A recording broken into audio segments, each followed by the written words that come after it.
My name is Owen, and for week 4, I'm going to be going over the One Piece trading card game tournaments, specifically the regional tournaments. Alright, for the main sets, there's basically 16 main sets that are out right now, and they're labeled by OP. For just the main sets, they're labeled OP, and there's 5 wave of reprints every 2 weeks for these sets. And the first 5 sets that have ever been released are not being reprinted anymore. So yeah.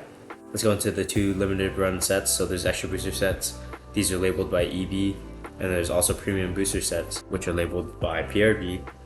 And the EB sets are basically cards that are from decks that Bandai wants to reprint more. Whereas the premium booster sets are more rare cards and the cards that have rarities such as special alt art sets and whatnot. And then there's only 2 wave of reprints every 2 weeks for these limited run sets. Alright, so let's get into the tournament reward ladder. So basically, everybody that participates in a tournament gains a participation pack, which includes a variety of different cards. And then as every level goes up, you get a better promo card basically. So there's usually top 128, top 64, top 32, top 16, and then top 8, and then the top 2 are named the finalists, and the champion is obviously the winner. So starting with the tournament ladder, the lowest level you can go is the locals.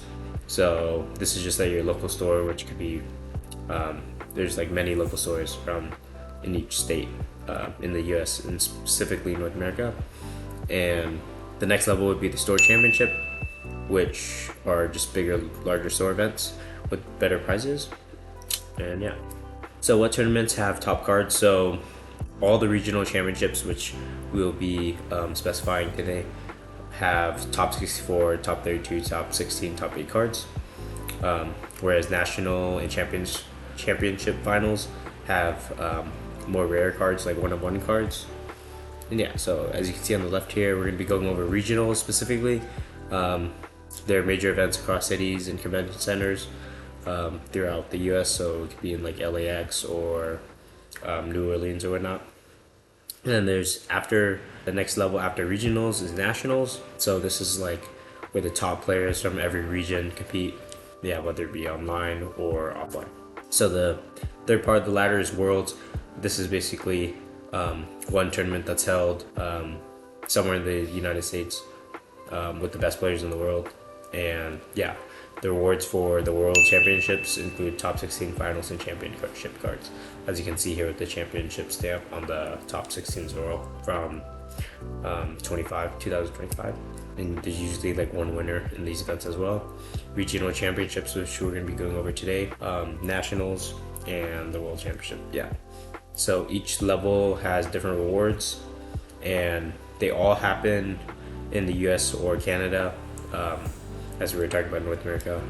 And the typical players for each tournament varies by what type of tournament. So for example, locals is around like 32 max players at a local tournament, which just makes sense.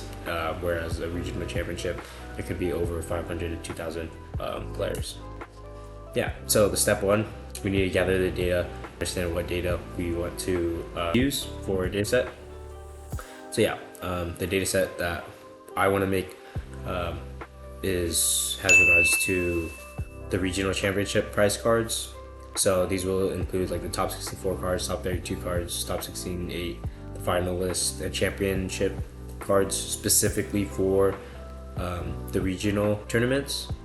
And it also will include the buddy battles, which is a new addition as of 2023, I believe. So we'll have the reward cards from the buddy battles as well. So where's this info coming from?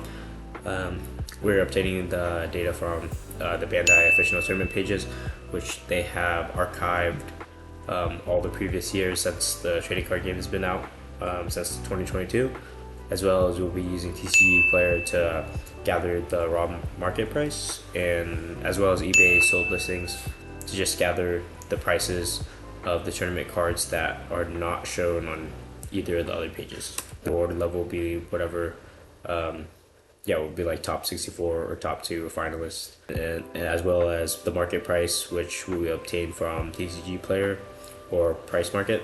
And then we'll also add another column with the number of regionals. So this just shows how how many regional tournaments there were for this card in particular. Yeah, and then it'll also show what season this card was rewarded in. Yeah. Let's start with 2023. So basically 2023 included 3 main waves, one in March to April, one from July to August, and one from October to December. For all 3 of these waves, there are usually different cards, but sometimes Bandai makes it so that the same cards are rewarded every tournament in the same year. But yeah, so usually in one year there's around 6 to 15 major regional tournaments. So there are 2 types of tournaments: offline, where it's kind of counterintuitive, but you go in person if it's offline to play, so it's like an in-person tournament, whereas like an online tournament is remote. So these tournaments are usually held in states such as like Los Angeles, Dallas, Orlando, Chicago, Atlanta, and whatnot. Alright, so for Wave 2, we're skipping over Wave 1 right now, but for Wave 2, the top 64 was rewarded the Borsalino card from OP2, and then the top 32 was by whatever stamp they have on it. And then for the top 16 for the 2022 regionals for Wave 2 was the Sakazuki Altar, as you can see here. Cool. So yeah, these were the 2 cards that I mentioned previously, the top 64 and top 32 card. Yeah, so this was the alt art. They're both alt arts, but as well as for top 32, you would also gain the finalist card set, which we will show in a second. But before that, we're going to go over the finalists of the top 2 players. They both gained the Monkey Luffy from Structure Deck 01, and the champion got the same card, but they also got a championship card set for the online regional. So this is basically the card set that both the champion gained as well as the top 32. Yeah, so basically the only difference is this 2023 included Law, Kobe, Sanji, Teach, Jack, and Pudding. Cool. And then also, in addition to the normal tournaments, 2023 also included the buddy battles, which this was from the event packs. So the event packs are just limited packs that they give out. So in this case, for this tournament, the top 8 got 8 of these packs, so they would have a really high chance to gain all 5 of the possible cards in the event pack, which is because there's only 1 card per pack.